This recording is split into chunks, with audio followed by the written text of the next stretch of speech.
दररोज राजकीय विषय घेऊन येणारा माणूस असं आपलं दुखणं मांडायला लागला ना, तर ते जे काही व्हिडिओज आहेत सहसा कोणी पाहत नाहीत. अशा पद्धतीचे हा व्हिडिओही तेवढा बघितला जाणार नाही मला खात्री आहे, पण किमान काही लोकांनी तो पाहावा ज्यांच्यात सद्सद विवेकबुद्धी जागृत आहे, मानवी भावभावना, संवेदना आणि आपल्या सभोवतालच्या लोकांबाबतची, समाजाबाबतची सहवेदना जागृत आहे. त्यांनी तरी किमान माझं आजचं विवेचन ऐकावं. थोडं मोठं आहे पण ऐकावं ही विनंती.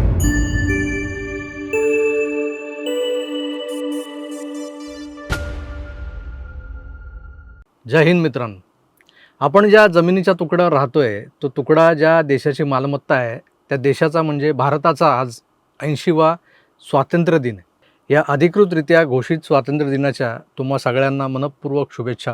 मित्रो, तसं तर आठवड्याचे 7ही दिवस मी कोणत्या ना कोणत्या राजकीय, सामाजिक किंवा इतर जे काही विषय मिळतील त्यावर भाष्य करणारे व्हिडिओज घेऊन तुमच्यासमोर येतच असतो. रोज रोज हाच चेहरा आणि हेच रटाळ राजकारण, त्यामुळे तुम्हीही वैतागत असाल. आता आमचे जे टोटल सबस्क्रायबर्स आहेत त्यापैकी 1,00,000-2,00,000 सबस्क्रायबर हे असेही आहेत की जे माझे विरोधक आहेत, विरुद्ध विचारसरणीचे आहेत, जे ट्रोलिंगसाठी आपले सबस्क्रायबर बनलेले आहेत. म्हणजे हा काय बोलतो ते ऐकण्यासाठी आणि मग त्याला ट्रोल करायचं आहे म्हणून हे सबस्क्रायबर झाले. त्या सगळ्यांनाच दररोज माझ्या नव्या व्हिडिओचे नोटिफिकेशन जातात. मग अनिच्छेने का होईना तो व्हिडिओ ओपन करून मला ऐकावं लागतं त्यांना. काहींना त्रास होतो. आता या तुम्हाला होणाऱ्या त्रासाबद्दल आधीच मी तुमची माफी मागतो. हळूहळू माझ्या मूळ व्यवसायाकडे मी लक्ष द्यायला सुरुवात केलेली आहे आता.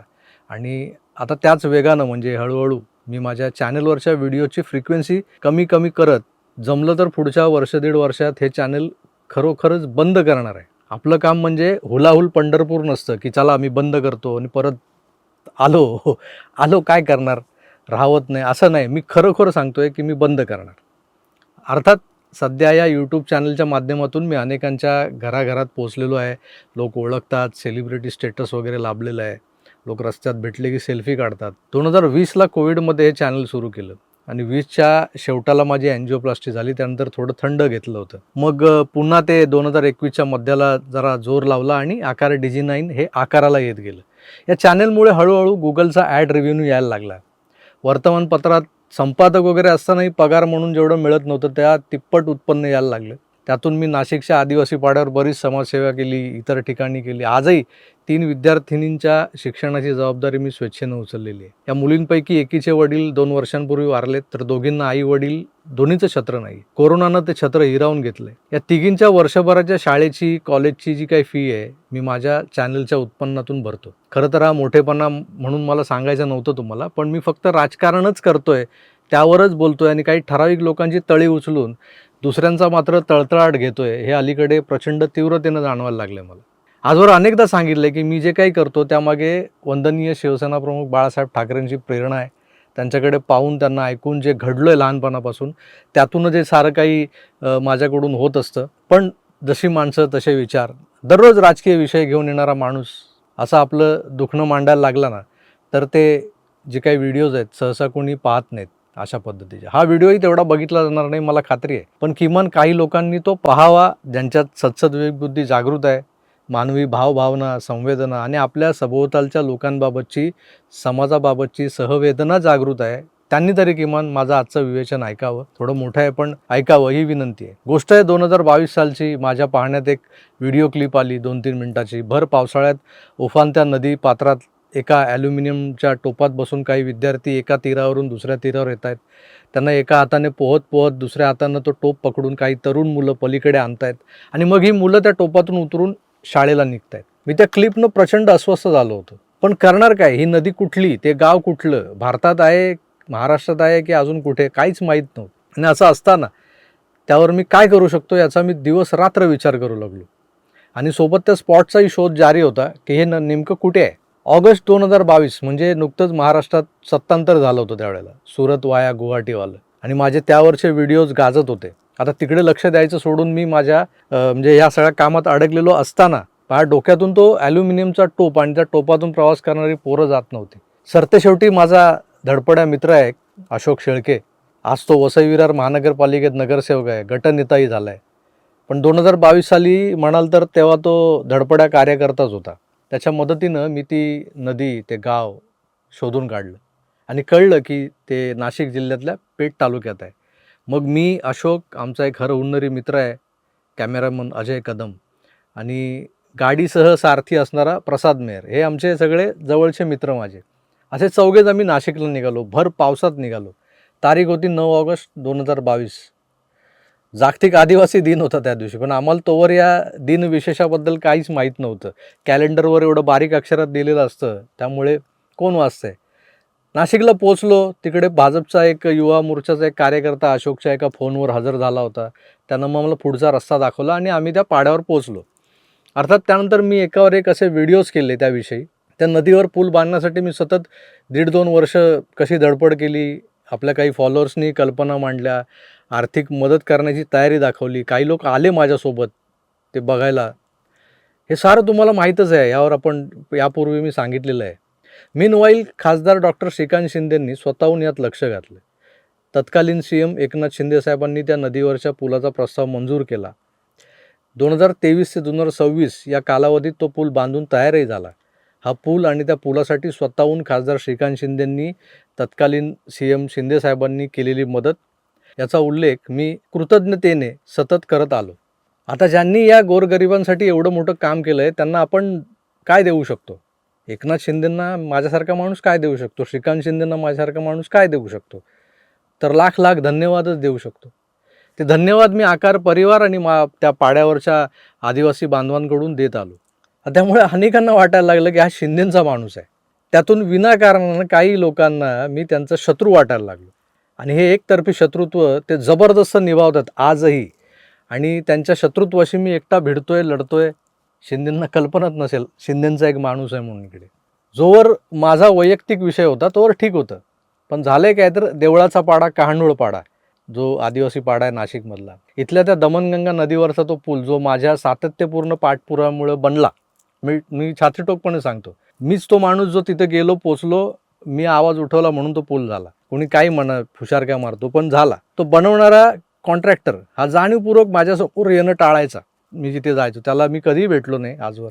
कदाचित त्याला वाटलं असेल की हा तर पत्रकार आहे, यूट्यूबर आहे, पुलाच्या कामात काहीतरी खुसपट काढून पैसे वगैरे मागायचा, म्हणेल मी आणलाय पूल हा इथे, मला यातला कट दे. पण त्याला हे सुद्धा माहीत होतं की याच यूट्यूबरनं त्या गावात जवळपास 12 लाख रुपये खर्च करून एक अभ्यासिका बांधली आहे.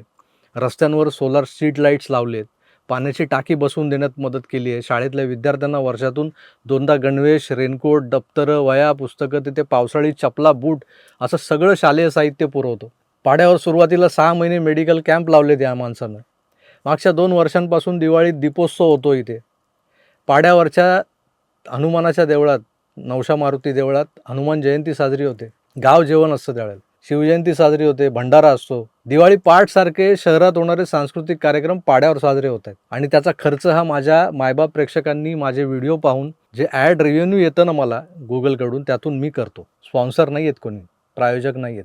खरं तर हे उत्पन्न माझ्या मेहनतीचं आहे. त्यातूनही मी जवळपास 50% रक्कम समाजावरच खर्च करत आलोय.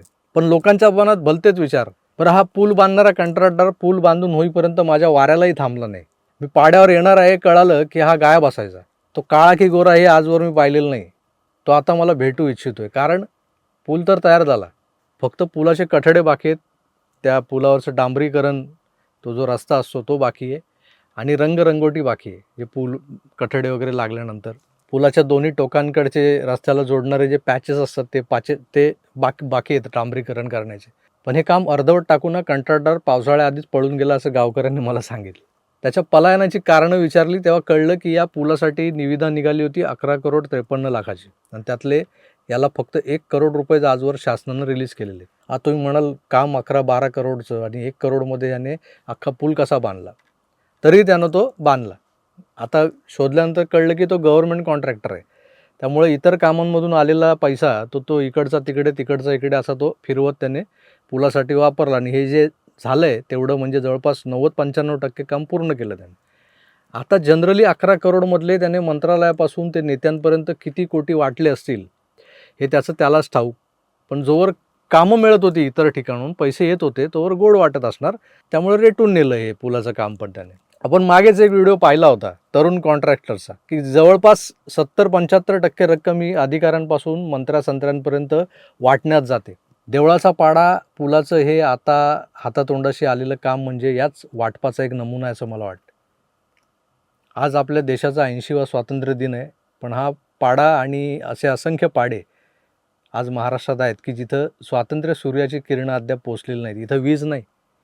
मला सोलर स्ट्रीट लाईट लावून द्याव्या लागल्या इथे. इथं मोबाईलला नेटवर्क नाही. अनेक मोबाईल कंपन्यांशी पत्रव्यवहार केला, त्यांनी दाद दिलेली नाही. पावसाळ्यात 4 महिने या नदीला तुफान पाणी असतं. त्यामुळे अलीकडच्या पलीकडच्या गावांचा संपर्क तुटत होता. आता पूल झाला आहे पण तो कार्यान्वित नाही. मेडिकल इमर्जन्सीला डोलीतून पेशंटला शहरात न्यावं लागतं, कारण पेठपासून पाड्याकडे जायला धड रस्ता नाही. मधल्या काळात शिव्या घालून घालून पुन्हा एकदा सांगतो, श्रीकांत शिंदे माझा फोन उचलायचे. त्यांना सांगितलं की ते अधिकाऱ्यांवर चढायचे सोप्या भाषेत आणि मग थातूरमातूर काम केलं जाय त्या रस्त्यांचं. पूर्ण पाड्यापर्यंत रस्ते नाही आहे. काही किलोमीटर रस्ते बनवले होते जे थूकपट्टी या शीर्षकाखाली सहज खपतील असे होते. तेही या पावसाळ्यात आणि भूकंपाच्या धक्क्यात, जे तिकडे जव्हार वाडा मोखाडा भागात भूकंपाचे धक्के बसले त्यामुळे ते उखडलेत, रस्त्याला भेगा पडल्यात. या परिस्थितीच्या बातम्या बनतात पण त्यावर उपाययोजना शून्य. आज दरवर्षीप्रमाणे मी पाड्यावर का गेलो नाही, तुम्हाला प्रश्न पडला असेल. आपण बनवलेला अभ्यासिकेचा 3रा वर्धापन दिन आहे आज. गेल्या वर्षी तर मी हॉस्पिटलाइज होतो, बायपास झालेली होती माझी नुकती त्याच वेळेला. त्यामुळे मला नाही जाता आलं मला त्यावेळेला. पण आज का नाही गेलो, तर जायला धड रस्ता नाही आहे तिकडे. मला सांगा, खरंच भारत स्वतंत्र झाला आहे का हो? साला सगळे हापापाचा माल गपापा करण्यात मग्न आहेत, दुसऱ्यांचे पक्ष फोडण्यात व्यस्त आहेत, स्वतःचं दुकान कसं चालेल यातच रमलेत. निवडणुकांच्या वेळी हा पाडा, हा पूल आणि तो बनवा असं हट्ट धरणारा मी आज त्याच राजकारण्यांच्या लेखी नॉनसेन्स झालो आहे. नॉनसेन्स. कारण आता काय एवढ्यात निवडणुका नाही आहेत, त्यामुळे याच्या व्हिडिओतून जे बोललं जातं त्याचा आपल्याला नरेटिव्ह सेट करण्याला किंवा करण्यासाठी फायदा होतोय, तोवर हा ठीक होता. आता काय कामाचं आहे? आता तर कोणीच फोन उचलत नाही, कोणी वेळ देत नाही. आता या लोकांना भेटून किंवा या लोकांकडून मला स्वतःसाठी काय हवं आहे? बंगला, गाडी, स्टुडिओ. अहो, भाड्यानं घेतलेला हा स्टुडिओ, या स्टुडिओवरही लोक आरोप करतात त्याला शिंदेंनी दिला स्टुडिओ म्हणून. 65,000 रुपये भाडं मोजतो याला. उत्पन्नातला 40% हिस्सा भाडं भरण्यात जातो. गांड फाटते अशानं. बोलणाऱ्यांना काय शेपूची भाजी कळणार आहे? माफ करा, माझे शब्द असेच असतात. आजचा व्हिडिओ याचसाठी की हत्ती गेला आणि शेपूट उरलं. या पावसाळ्यात तयार झालेला तो पूल लोकांच्या कामाला आला नाही आहे. फक्त या कामात जो काय भ्रष्टाचार झाला आहे ना, किंवा त्या कंत्राटदाराला त्याच्या कामाचे पैसे मिळाले नाहीत म्हणून आता जे फोन उचलत नाहीत त्यांच्यासाठी रडत बसायचं नाही आणि यापुढे त्यांच्या बाजूने बोलायचं देखील नाही. पण आपण जी हिंदुत्वाची कास धरली आहे ती सोडायची नाही, म्हणून हळूहळू बोलणं कमी करायचं, बंद करायचं. देवानं आपल्या हातून जी काही गोरगरिबांची सेवा आजवर करून घेतली तो एक बोनस होता असं समजायचं. यापुढे कोणी सेलिब्रिटी म्हणून मान द्यावा, रस्त्यात भेटलं तर सेल्फी काढावा, वा प्रभाकरजी वा म्हणावा अशी अपेक्षा नाही. हळूहळू लोक विसरून जावेत मला. शेजारून गेलो तरी ओळखलं नाही पाहिजे. हाऊस पेटली माझी. त्या पुलाचं उरलेलं जे काय काम आहे ना, ते शासनानं काही करून पूर्ण करून द्यावं एवढीच विनंती आहे या सरकारकडे. पुन्हा एकदा न मिळालेल्या किंवा आजही अपूर्ण असलेल्या स्वातंत्र्याच्या तुम्हाला, आम्हाला, सगळ्यांना, म्हणजे सरसकट मी पण आलो त्याच्यामध्ये, या सगळ्यांना शुभेच्छा देतो आणि थांबतो. जय हिंद, जय महाराष्ट्र.